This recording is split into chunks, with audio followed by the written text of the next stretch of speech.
Hi guys, welcome back to part 2 of You Are a Galactic Human. The book is called You Are Becoming a Galactic Human by Virginia Essene and Sheldon Nidle. I showed it in part 1 and I'm not sure how long this video is going to be, but we need to just start talking about this. I just finished it literally like 30 minutes ago. It was really good. The entire premise of the book is basically channeling a lot of the Galactic Federation, a couple actually of the Galactic Federation members. There's a lot of information in the book that deep dives into how that system is set up. The explanation's a little confusing, and the Galactic Federation member even said that it would be confusing, but I'll show you the map of how he laid it out, but you can screenshot it and interpret it how you want. Try to get the book whenever you can. So just like always, I'm literally just reading from the book. I didn't even take notes for part 2. All I did was like literally tell myself to read page so and so instead of just reading like certain clips. I mean certain snippets from the book. So this one, let's see. Okay, so we're just gonna start off here. So I'm a little bit familiar with devas. I'm just gonna get into it.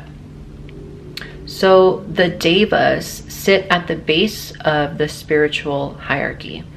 They are the energies that apply the angelic energies brought from the higher dimensional source through the Time Lords down into the various dimensions. This energy is then transmuted into the actual physical body of planet Earth, as well as its animals, its various plants, its atmospheres, ocean and waters. In this way, the devas are part of the spiritual hierarchy. So Virginia says, can you please list Earth's major archangels by name and indicate the dimensions that they operate from? And Washta says, because there's so many, we will just give a few who are most important in the present situation. The most important for all of you is Archangel Michael, who sits with Metatron and many others on the councils that control your planet and its many dimensions. Archangel Michael guides the life energies down through the 8 great dimensions to Earth so that planet Earth can have a living biosphere. Then you have Archangel Gabriel, who is the angel in charge of many dimensions, namely the 3rd, the 4th, and the 5th. So Archangels Michael and Gabriel are now involved in the process of bringing in the energies of the new and glorious galactic human consciousness and the civilization that these galactic humans will reside in. Michael and Gabriel are the 2 major archangels that are involved in raising the planet to its full ascension. There are many others, such as Raphael and Uriel, who sit above in the 4th and 5th dimensions to aid Gabriel in this ascension process. They also have access to the 6th and 7th dimensions to assist Archangel Michael with the special life energies being brought through the Time Lords down to the 8th and the 7th dimensions. However, the spiritual hierarchy has appointed Archangels Michael and Gabriel as the 2 official overseers to coordinate with the Syrians under the, I don't know how to say that word, under the something of the Galactic Federation.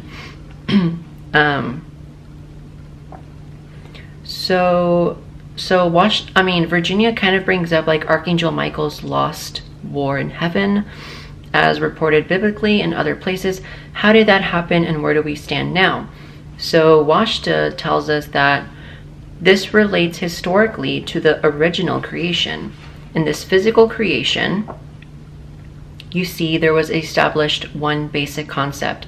It was the idea that a great darkness would exist from which would eventually come a great celestial light. That is why in the creation stories from many sources, including the Christian Bible, there is darkness indicated in the very beginning. For the purpose of this creation was to prove that darkness is not as great as light. Archangel Michael was given the divine task of acting as the chief intermediary between the Time Lords, who were given instructions by the supreme creative force on how to create this present physical creation, and the dark force that was created to be the supreme test for this creation. Archangel Michael therefore set out to aid in putting the 8 dimensions together and to make sure that all the various dimensional, angelic, and archangelic forces were put in the proper places. In order to create this pattern for the divine plan, it was necessary to create a being within that darkness. Hence, Archangel Michael established the energies that would create a being of darkness as called for under the divine plan. That is what the so-called war in heaven refers to. This being of darkness was created by God's plan, so that eventually the dark energy patterns could be transformed back to light after many physical lifetimes lived on planet Earth. This transformation would eventually lead to a great series of immortals living in light. This is what Michael's energy patterns and all the stories around him are about. So he basically has like a twin brother or a close alternative form of energy that resists him and the light. So this energy was created by him as part of the divine plan, which he was given permission to do. He will be merging these two energies of light and dark as part of this upcoming ascension process. That is why the Age of Light has been forecast by many Syrians and others in the Galactic Federation who are timekeepers. We are understanding the energy patterns that now surround this physical creation of bringing dark into light.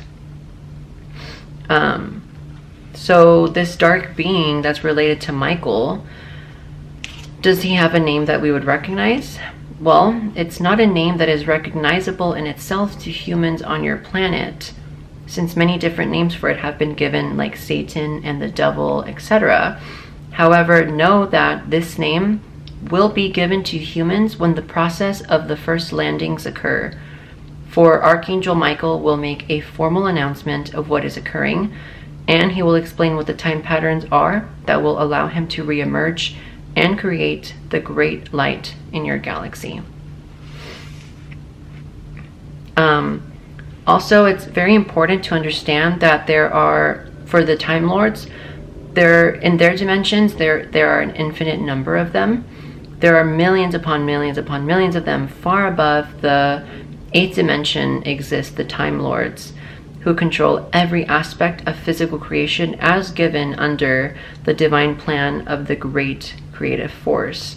Therefore, their numbers are so great that we consider them to be infinite. Okay, and then so the very first human civilizations were established in the star system of Vega, which is the brightest star in the Lyra constellation, or Lyra constellation, some 6 million years ago. During this time, Vega's human inhabitants developed the primary rudiments of a truly interplanetary culture. This culture was based on 2 main principles that were delivered as the 4 primary laws of society. The first of these 2 principles was the importance of the personal growth of the individual. The civilization's foundation belief was that an individual's growth in consciousness could develop only by fully exploring one's higher soul, as well as concurrently giving service to others. Love was seen by them as the ability to thoroughly understand another's soul force, and then to use that knowledge to better understand oneself. The second principle stated that each person's soul light shines on everyone in a unique way. Each soul light contains a piece of the great puzzle that composes the united human family. It was the duty of one's friends and family to help bring this light into its full and complete brightness.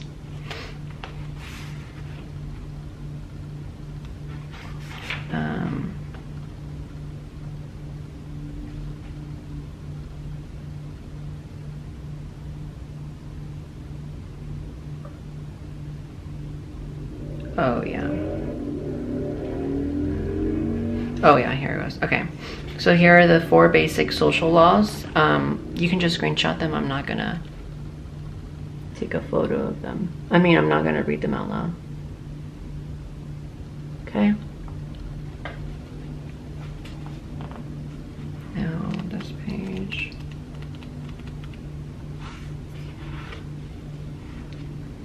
Okay, so now we are moving on to how the Galactic Federation basically was created. So the Galactic Federation was formed about 4.5 million years ago to prevent interdimensional dark forces from dominating and exploiting this galaxy. This interdimensional dark force had seeded the Milky Way galaxy with its own kind of computer-like, cold-hearted beings. Their appearance was mainly in the form of a reptoid or dinoid individual, as described earlier. These dark beings spread across the galaxy and began to successfully conquer thousands of star systems. These reptoids and dinoids, however, eventually reached an area of the galaxy where free-willed sentient human beings had created several galactic civilizations which were their technological match. So what followed about 4 million years ago was a period of brief but very barbaric stellar wars which were quickly interspersed by periods of peace. To a limited extent, this war and peace pattern has continued even into present times. As the attacks continued across the galaxy, those of us who were the enemies of this dinoid and reptoid alliance became more organized. We saw the need to develop a highly diversified and effective organization that could act as an umbrella for both the coordination of the galaxy's defenses and also as a forum that would permit necessary human and non-human cultural and governmental exchanges. The Galactic Federation sees itself as a sort of United Nations of star systems whose sole purpose is to create an organization that will allow light to continue to flow into our Milky Way galaxy.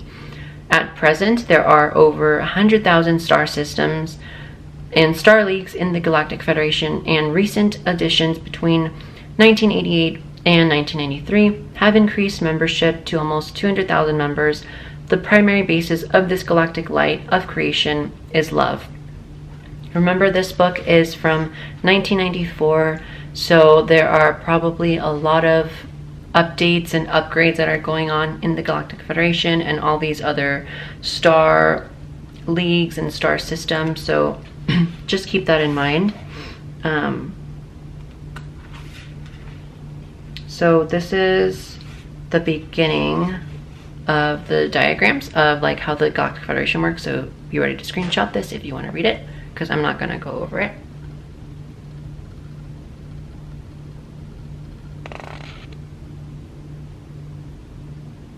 Okay, and then page 210.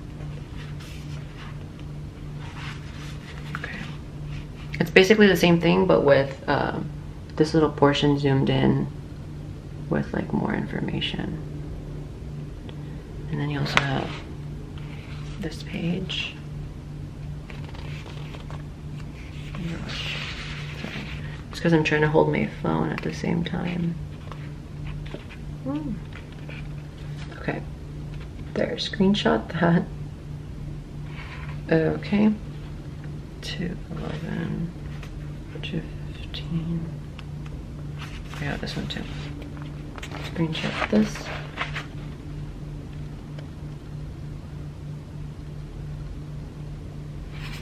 Okay, 219. Okay, we're actually almost done, kind of, to be honest. Because there's a lot of information, but I don't like want to overwhelm too much with too much information. Okay, so Virginia's asking about the Lucifer Rebellion and understand what effect it may have had on the galaxy and of course on our own solar system and the Earth. I feel like I need to fix the light. Okay. So Washta says that the Lucifer Rebellion is an attempt by people to understand the struggle of light and dark forces that has occurred here on the galactic level over the past millions of years. This great rebellion of the dark force spread itself across the galaxy from that earlier time of approximately 35 million to 40 million years ago. causing many great difficulties in this galaxy. We are happy to report at this time, however, that this period of rebellion is changing from one of great difficulty and war into one of cooperation and light. This is why your solar system is now in a period of transition from its present position of darkness and limited consciousness into one of light and full of consciousness. So this is very interesting. Virginia asked if there's any information regarding the disintegration of what is called the human soul. Has a person ever done anything so evil that has been totally extinguished rather than later forgiven or offered the opportunity for forgiveness? And Washta says that the only times where we have anything similar to that is when intergalactic wars occur. When these wars are in progress, there are weapons used that can scatter the light body of any human soul into many dimensions. One must then reconstruct it. However, this reconstruction takes an average of 1,000 to 2,000 Earth years. Okay, so Virginia is asking about Syrians. She was like, so where does that leave Syrians as human beings who have full consciousness? Washta says, we are fully conscious beings existing in this third dimension, but because of this fully conscious capability, we can also commune with the angelic forces of the other dimensions. We are thus a true guardian species because of spiritual hierarchies that control the energies of this dimension, as well as the creation hierarchies of the Time Lords, are able to speak to us, and we are able to interact with them too. This communication occurs on your planet in only rare individuals, and I'm thinking he's talking about people that can channel. Whereas for us, it is the usual experience of our entire civilization and an aspect of the reality we actually utilize. So in other words, a Syrian is a third dimensional physical being with fourth and fifth dimensional awareness. And then he says, we have interdimensional capabilities because we are able to completely transform our physical third dimensional type of body to a light body that allows us to move around in other aspects of reality. So then your species is not totally physically solid. To which Washta says, Earth humans and Syrians are very similar. If you were to see me walk down the street, you could easily bump right into me or converse with me just as you could with any other human on your planet.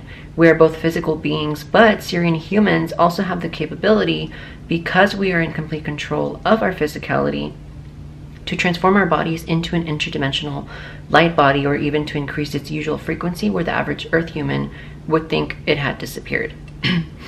So Virginia says, could you comment on the non-human species among those that we call the dark energies?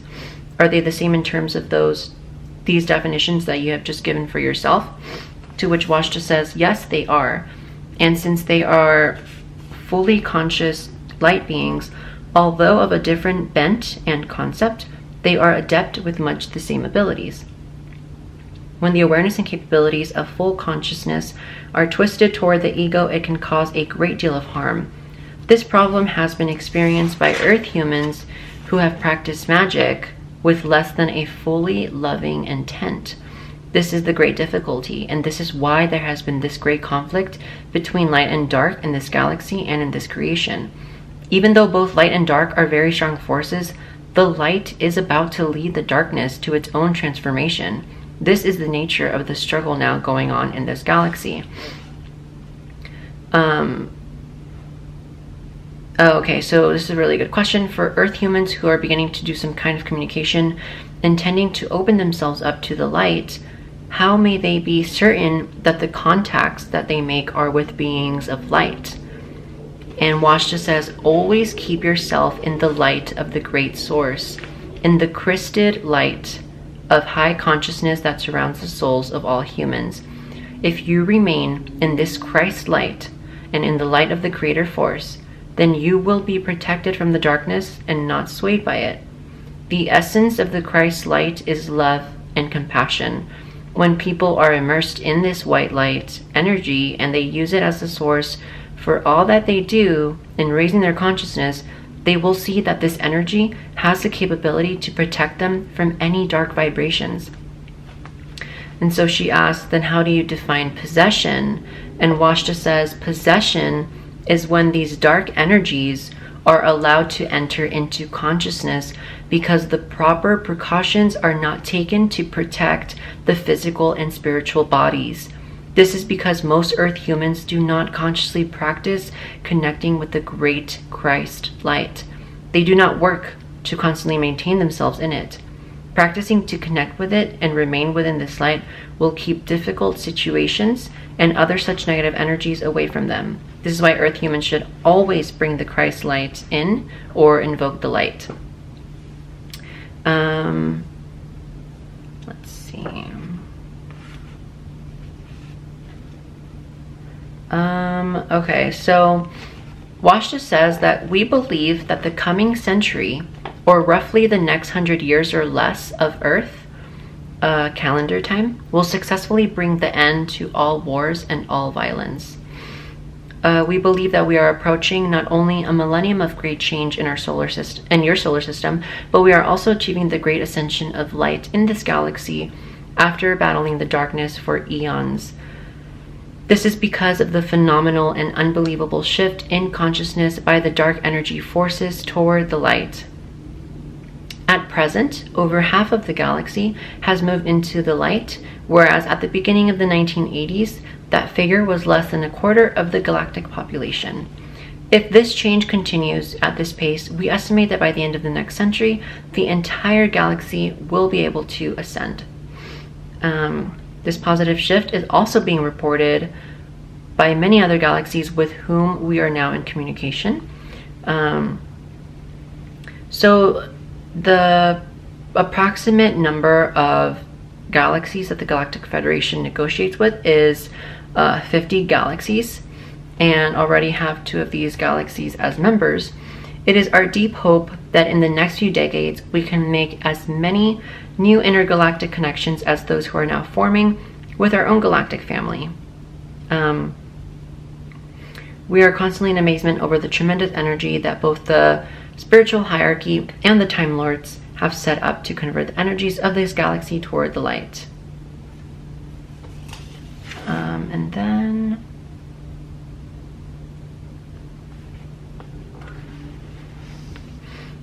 so he's basically saying that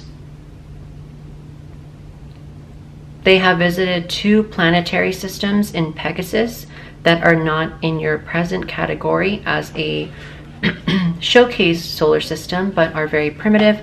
Situations have also occurred in 3 planetary systems in, I don't know how to pronounce it, Aradanus, where our ships have been attacked by independent elements of the Dinoid Reptoid Alliance. The indigenous beings thought we were gods and gave us enormous reverence because they thought our energy transformation capabilities were very miraculous. Our experiences have also included sharing our patterns of curing illness or providing food and resources for beings in need. On your planet, though, we have found the beings to be extremely rebellious and very much into their own concept of free will. So this has caused us to observe them cautiously and has created many great difficulties in interacting with some humans on your planet. However, we consider this to be part of bringing light to your planet. As the showcase planet, it is one that will bring full consciousness of free will use and end all concepts and behaviors which are not based upon divine principles. So to end the video, Virginia says, assuming we have rebellious ways, do you perceive that by the time our full-time belt experience, people will rise toward full consciousness and let go of their rebelliousness? And Washta says, there will still be a degree of rebelliousness as energy shifts occur because many human children are taught erroneous concepts and have become adjusted to that backward concept of civilization that Earth presently holds. However, we have been told and have seen by scanning humans on the planet that beneath this shell of rebelliousness there sits a great angelic light.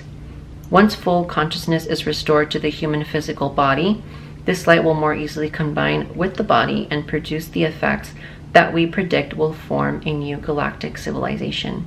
Earth humans will have a new concept of working in a full consciousness civilization with free will on a third dimensional level. Earth humans are the ones destined to create the great mastery of the third dimension that many of us have come close to, but which your solar system and your planet will actually achieve. That is why Earth is destined to be a great and glorious showcase once again, thereby fulfilling the divine prophecy of eons past. And that's the end of what I'm going to share with the book. It's a really great book. If you're open-minded, it's definitely excellent. If you're looking for a book that's definitely a back and forth between extra-dimensional beings, this is definitely one to get. If you don't feel like you're at that level yet of learning this knowledge, then I wouldn't recommend doing that. I wouldn't recommend reading the book just yet. But this is really what I look for in metaphysical and spiritual books. Definitely like the back and forth between extra-dimensional beings and other dimensional life forms. This is why I love Dolores Cannon's work so much, because it's a lot of that. And I have a really, really, really good book that I am about to start. Maybe today, most likely tomorrow. The author is Linda something. I forgot her name. But I'm probably going to be doing a video on it. The book is huge. It's like a textbook. I just wanted to give you guys a snippet that I most likely will do a review. I mean, not a review, but just read, basically read from the book. It's so hard to find. There's no videos about that book online. It's like a very, very, very hidden one. But it reads like a textbook. It's super big, and like the dimensions are really big, and there's photography in it, like literally in every single page, of extra-dimensional beings, animal mutilations. It's a lot of that. It's a lot of very it starts off like very like eyewitnesses and facts-based, like photos and stuff like that. And then I can't wait for book 2. I know I haven't even started book 1, but book 2 is literally nothing but like extra-dimensional life. Like a big portion of the first book is like animal mutilation, which the pictures are very like grotesque, and I'm probably not going to show them. Oops. And I'm probably not going to show them. And I'm probably not going to show them on a video, but I just want to let you know that that is a book that you guys should probably be on the lookout for. Not for me, but like you to read it. So hopefully this this review, or this, I don't even know what to call these, this video of the Galactic Human book makes you want to go get it, because it really is a good book. I can't explain how good it is. You just have to read it for yourself. So thanks for watching, and hope you have a great day or a great night.